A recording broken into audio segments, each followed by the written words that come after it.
What's up, God? Look at that daily bias.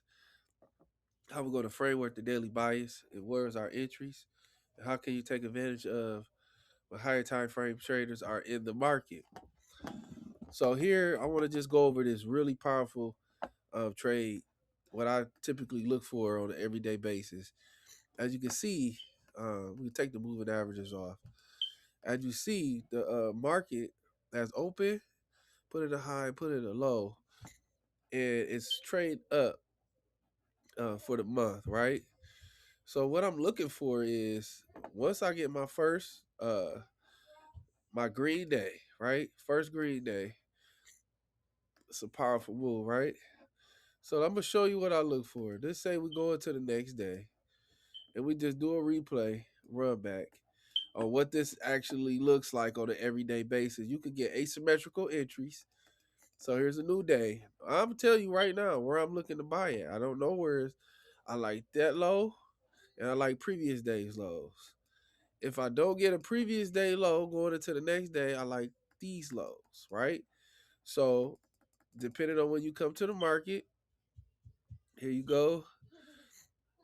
Market is building.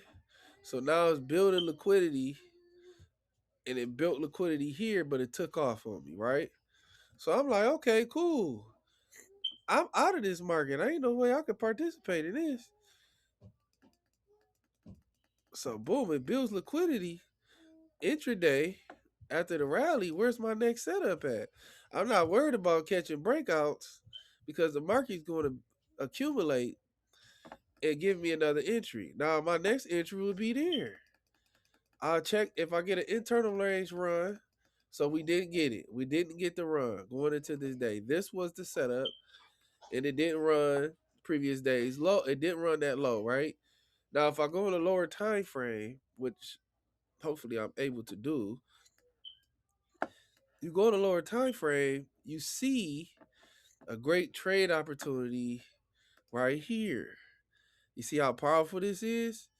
Yeah, the higher time frame did not offer our trade opportunity, but we got a swing low put in place with that wick.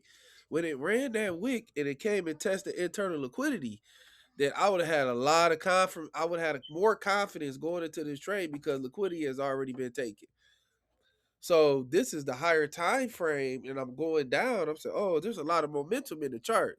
If it's a lot of momentum in the charts, then I can squeeze down and look for those run of the old lows. And then if I missed that, I look for internal range liquidity.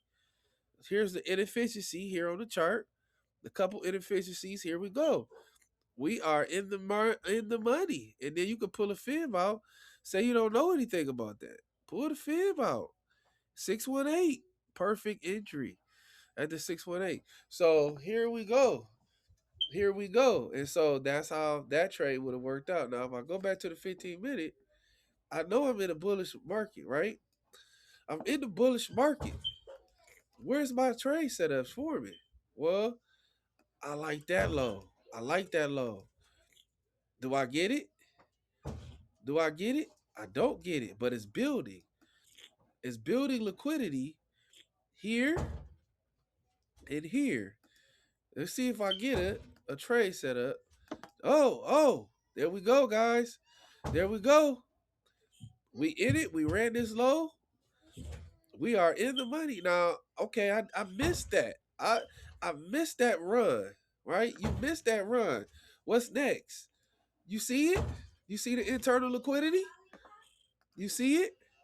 I see it, guys. I see it. Here it go. Right? Let's see if we get a pullback. Oh, we did, and it was perfect, but it didn't look like it's not lasting long, guys. Let's see what we got going on a 5-minute chart. Oh, it pulled in there perfect, guys.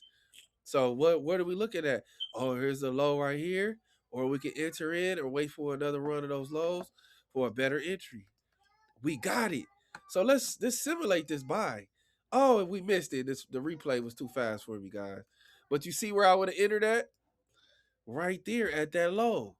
All because the daily higher time frame traders are buying. So I'm looking at all the manipulation patterns in the market, looking for external range liquidity inside the internal range liquidity, the inefficiencies. And so you can see the liquidity matrix build up on the charts. If you remember the liquidity matrix, O highs, O lows, rejection blocks, order blocks, fair value gaps, breaker blocks, mitigation blocks. So it's a matrix on how it's built with the inefficiencies and what they look like and what you should look for. I particularly like lows. I like the lows when it's ran on a lower time frame with the higher time frame momentum kicking into the market. So here that would have been our trade. There we would have been waiting. It ran into our fair value gap, did not take off. We could have took that. We would have had some little drawdown here, but we was ready when that liquidity got taken. We got our pin bar to give us the heads up that this was about to take place, guys. Powerful move in the market. It did follow through. It runs the low again. So as we see, these turned into some powerful scalps, but it gave us some great entries as it ran these lows. It great scalping entries in the direction of the higher time frame liquidity. It wasn't a big follow through, but if you see, it already had pumped for the day.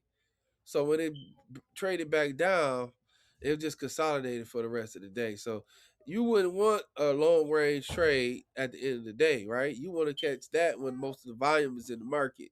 So this gives you a mind for, okay, this is a scalp because the time, which is one of the most pertinent elements in the market.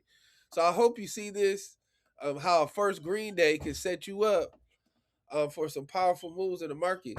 The first green day on a Monday, Tuesday, Wednesday, front side. You want to pay attention to your first green days on the backside. Wednesday, Thursday, Friday. And so you see that green day put us in shape where we can play along with the higher time frame traders. I hope you guys enjoyed this of our higher time frame, our lows, where to catch our entries,